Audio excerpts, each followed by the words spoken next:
What's up guys, thank you for tuning into another video. Today we're going to be installing the VLAND taillights and replace these ugly OEM taillights. So here are the aftermarket VLANds spread on this table, a couple tools that you're going to need, and man am I excited to finally do this install, and it's going to look so good. So first thing we're going to do is pop the hatch, and then from here we have a bolt here and a bolt here. We're going to remove those. This is just a T25 Torx, and then I'm going to pop these little clips out. Using my trim tool, I'm going to pry down on this plastic cover. All you have to do is pull, work your way around, it'll come off. Sometimes these little clips will get stuck into the body. Just take needle nose pliers, pull them out, and then you can just reinstall them back onto the spot. Next, we're going to go to the tailgate and we're going to unhook the wiring harness that's connected to the light bulbs. Next, we're going to take an 8mm socket. There's two nuts on the back of the taillight to remove. After you remove that, there's just a tab that you pull down and you can remove the light bulbs. From here, you're going to remove the plastic side cover to allow access to remove the tail light from the body. This is the side cover. Pull the tail light out of the tailgate. I'm just going to wipe the inside of this. You don't have to do it, just an extra step. Here's the beautiful new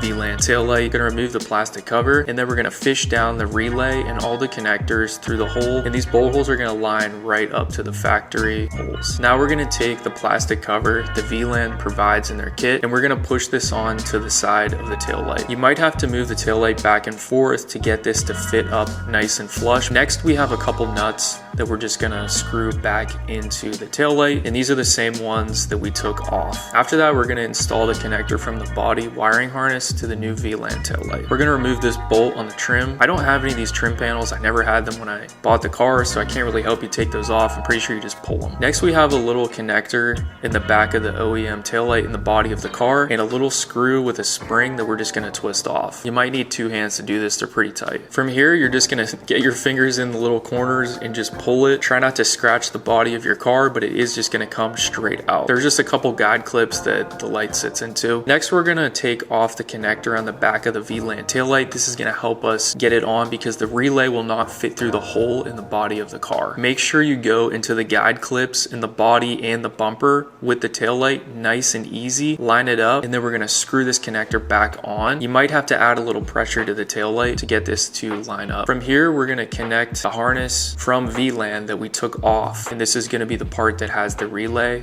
so that we could have got it through the hole. And then we're also going to connect the other connector that goes to the wiring harness to the top from the factory wiring harness. I'm just going to stuff this relay in the back here. I'm not even going to mount it just because it sits there and it's not going to wiggle around. I kind of noticed that this taillight was hanging off a little bit and it looked like the fitment wasn't the best. Also, the sealant around the edges didn't look that great. I was kind of worried about water getting in there, but I'll keep you updated on that. Other than that, it looked pretty good. This is what it looks like compared to the OEM taillight. Pretty nice upgrade. It does look clean and I'm really happy with it. Next, we're going to come to the passenger side and remove the connector on the taillight. From here, we're going to use the clip with our finger, release it, and pull down the bulbs. From here, we're going to remove the nuts with our socket, and then the taillight will be able to come right out. Putting in the new taillight, just like we did on the driver's side, we're just going to drop everything through the hole. Be nice and careful. And then we're going to install the side cover. And again, if you have to wiggle it a little bit to get that to sit flush, I know I had to do that. So just be careful and take your time. From here, we're just going to install the connector and then put the nuts back on to secure this. Going to the inside, we are going to remove the screw again and just pull the tail light right out. I'm going to remove the connector just like I did on the other side to make this very easy to go on. Again, make sure that you line up to the clips so that this can sit nice and flush. This did take me a little bit of time just to line it up, so if it does for you, don't feel bad. After that, we're going to take the spring-loaded screw and I'm going to add some pressure to the outside so that this can line up and connect and screw it nice and tight. From here, I'm just going to take the relay and I'm just going to stuff it on the back side again. It's not going to move. Now these are starting to get in my way on the relays on the hatch, so I am going to remove the 3M tape and I'm going to stick those to the open flat surface on the tailgate. Make sure that you don't have the wiring harness pinched or in the way of the clips. Whenever you put the plastic panel on, you want to make sure that they're out of the way and there's not too much tension on those harnesses. At this point, I'm going to test slowly shutting the tailgate because sometimes these taillights can shift from side to side and you want to make sure that the tailgate is going to shut easily without these taillights overlapping because you can crack them if you have one shifted too far. So definitely pay attention then and don't just slam your tailgate shut. Here you can just see the gaps. Parts of the taillight are touching the body of the car. Up close and personal, it's really not the best fitment, and you can see the gaps are a little bit uneven from the passenger side to the driver's side, which kind of irritate me. This part just touched the paint of the car and I couldn't do anything about that, but when you're standing about a foot away, you can't really tell, and these taillights do look pretty good. Next, we're going to take the trim out on the body of the car. That's just a couple clips. You just pull that down. We're going to take our 10mm socket and remove the nuts on the top of the C-pillars. We're going to do this on both sides. From here, you take your trim tool and just pull down the C-pillar. Now I'm going to take this connector wiring harness from the tail light. This is the really long wire, and I'm going to run it through this hole on the C-pillar, and I'm going to fish it all the way through and zip tie it through this wiring harness, and it's got to go up through this hole into the waterproof hose, and up the top it's going to feed into this trim. So next we're going to remove the plastics from the passenger side, and then we're going to move to the top of the tailgate and remove that big piece of plastic. You just have to pull this and it'll come off. From here we're going to pull down the rubber hose from the top. It just has a little groove. We're going to do that on both sides. Make sure that you don't rip the hose, and then also you can just shove a flathead through the bottom and it'll pop that clip right up. Next I'm going to take a wire coat hanger, and I'm going to use this to get the wiring harness through. So I'm going to push this down. Make sure you don't puncture the rubber hose, and I'm going to take my wiring harness and tape it through. This part still has the connector on it, and you can see I actually screwed up a couple times, so this is not the final rendition. I'm just showing you what I had to do.